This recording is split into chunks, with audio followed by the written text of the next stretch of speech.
Você sabia que existem vários tipos de câncer que são preveníveis?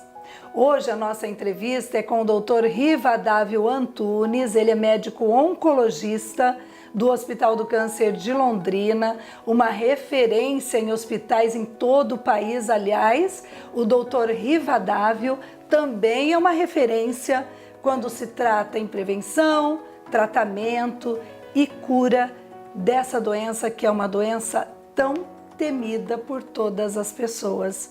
Em primeiro lugar, Dr. Rivadavio, seja muito bem-vindo. É uma grande alegria estar novamente aqui falando com você. Oi, Júlia, tudo bem? Obrigado pelo convite. Graças a Deus. Agora me conta uma coisa, existem alguns tipos de câncer que são preveníveis, é isso mesmo? Sim, existem alguns tipos que são preveníveis, né? Posso citar alguns aqui, mas a maioria acaba não sendo, né? Posso citar para você alguns tipos de cânceres preveníveis, né? Como na mulher, o câncer de mama, né? O câncer de colo de útero, né? No homem, o câncer de próstata e em ambos os sexos, o câncer coloretal.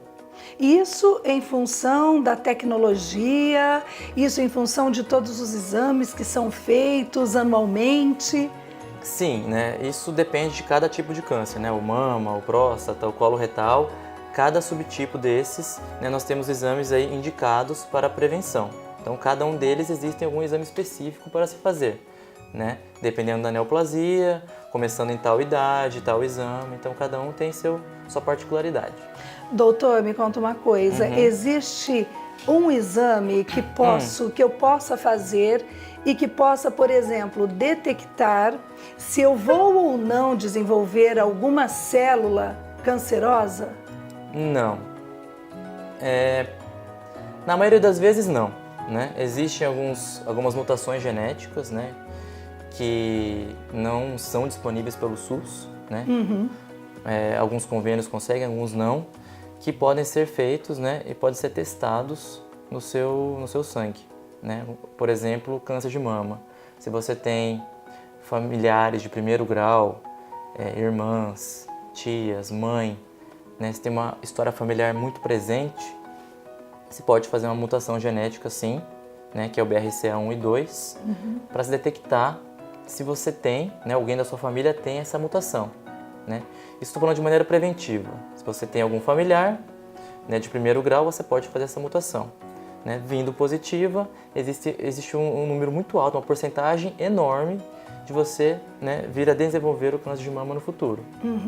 Como eu disse, cada câncer tem sua particularidade. Certo. Te dei um exemplo. Agora, com relação aos homens, por exemplo, a mesma coisa?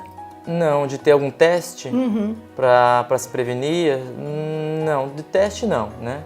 O que é bem claro é que existe a prevenção para câncer de próstata e câncer coloretal. Doutor, eu posso, por exemplo, prevenir um câncer através da minha alimentação? Como posso dizer? Sim e não. Porque existem alguns tipos de câncer, né? Posso citar um deles, que um particularmente tem aumentado muito, que é o câncer coloretal. A alimentação está muito envolvida, né, como fatores indiretos no desenvolvimento do câncer, né? Como alimentos embutidos, enlatados, alimentos processados, né? A gente vive num mundo industrializado, então eles acabam sendo fatores indiretos para o desenvolvimento do câncer, né? Como câncer coloretal. A carne vermelha é um fator de risco? É um fator de risco a muito longo prazo. Não quer dizer que se eu como carne vermelha todos os dias, quando eu tiver 50, 60, 70 anos eu vou desenvolver o câncer coloretal? Não é bem assim, existem outros fatores também.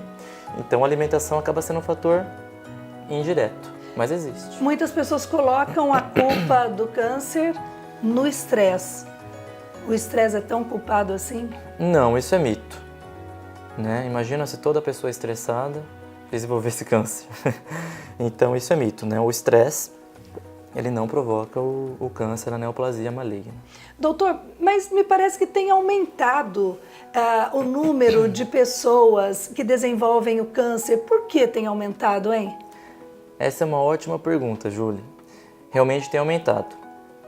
Estima-se que até 2030 a mortalidade por câncer seja o primeiro lugar aqui no nosso país. Hoje em dia, o primeiro lugar de mortalidade são doenças cardiovasculares. e estima-se que até 2030 seja o câncer. Por que está aumentando tanto? Existem alguns fatores, né, algumas etiologias que eu posso comentar aqui com vocês. Hoje em dia a gente vive no mundo tecnológico, então se diagnostica mais precocemente. A gente tem exames melhores hoje em dia, exames mais tecnológicos, exames que não tinham alguns anos atrás e agora tem. E como a gente fala, que eu comentei antes, de alguns cânceres que são preveníveis, com a detecção precoce, a gente acaba diagnosticando mais cedo. E isso vai para os dados, né, lá do INCA, e é computado, tudo é computado. Até aquele câncer que foi diagnosticado no comecinho é computado. Né? Esses são os fatores. Outros fatores, como você comentou também, é a alimentação.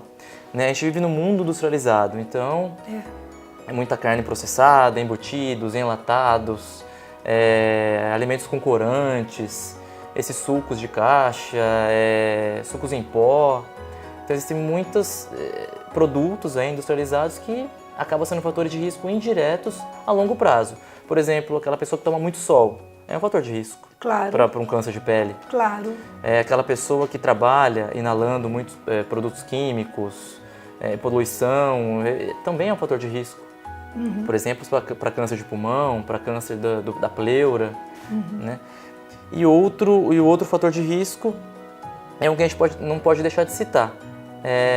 Existem algumas mutações genéticas conhecidas melhor hoje em dia. Estou falando daquelas mutações que a gente não nasce com elas, que a gente adquire no decorrer do tempo.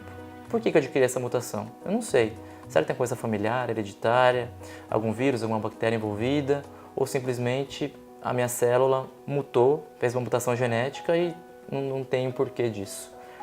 Mas existem algumas mutações que são diretamente relacionadas a alguns tipos de câncer. Mas quer dizer, todos nós nascemos então com essas células, já temos essas células no nosso organismo e elas podem ou não se desenvolver aí como o câncer? Não, aquele que a gente nasce com, né, que são aqueles cânceres hereditários, né, que eu recebi alguma célula do meu pai, da minha mãe, isso é a minoria. Isso, dependendo do tipo de câncer, é 5%, 7% ou 8%. O que eu comentei, que são algumas mutações que são muito envolvidas no câncer, são algumas mutações adquiridas. Que quando eu tiver 40, 50 anos, por exemplo, alguma célula minha vai fazer uma mutação e eu vou desenvolver tal tipo de câncer. Não nasci com elas, ela se desenvolveu no decorrer da vida. Para as pessoas, por exemplo, doutor, que estão fazendo tratamento, aí elas devem ter uma dieta mais saudável, para estarem mais imunes. Como é que isso funciona também para quem está fazendo um tratamento? Tratamento. Sempre oriento meus pacientes. Vamos começar o tratamento quimioterápico, então nós temos que manter uma ótima hidratação, né? Muita água de coco, chás, sucos naturais. Água de coco? Coco mesmo, não de caixinha, né? Coco mesmo. Preferir produtos, frutas naturais para se fazer um suco, por exemplo. Muita água, uma hidratação vigorosa, né? Para a gente fazer funcionar bem o rim, por exemplo. E alimentação, uma alimentação saudável, de frutas, verduras, legumes. Não só comer carne vermelha, comer outros tipos de carne também, como um peixe, um frango. Certo. Tudo isso faz parte. A glicose, os carboidratos, eles devem ser deixados de lado para as pessoas que estão fazendo tratamento? Não, o carboidrato ele não é proibitivo. Mas eu sempre recomendo para meus pacientes, né, maneirarem. Né, como um carboidrato, por exemplo, de manhã, tarde e noite, não é recomendado, né? Um refrigerante todo dia também não é recomendado. Uma fritura também não é recomendado. Né? Embutidos, linguiça, salsicha, também não. Então eu faço algumas recomendações, né, bem criteriosas para o paciente fazer um bom tratamento e evitar efeitos colaterais, como por exemplo, muita náusea e vômito, né, que é bem incômodo. Doutor, foi uma grande alegria ter você aqui no nosso programa e eu tenho certeza que nós traremos você aqui novamente para nós estarmos falando sobre essa doença que é tão temida. Eu penso assim, tem algumas pessoas que nem falam a palavra câncer, elas falam a palavra doença ruim. Isso é uma coisa já antiga, não é? Uma coisa antiga. Hoje em dia, a gente não pode ter medo. Tem a doença, tem que falar. Eu tenho câncer, eu vou tratar, eu vou ser forte. você vai estar ali com o seu familiar junto, vai estar com o médico te ajudando. Então, eu acho que é um pouquinho de cada coisa. Tem o paciente que precisa se concentrar bem, ter aquela força, tem o familiar que precisa estar junto e tem o médico que precisa estender a mão e falar, vamos fazer o tratamento, nós vamos conseguir. Que Deus te abençoe sempre. Amém, Parabéns. obrigado.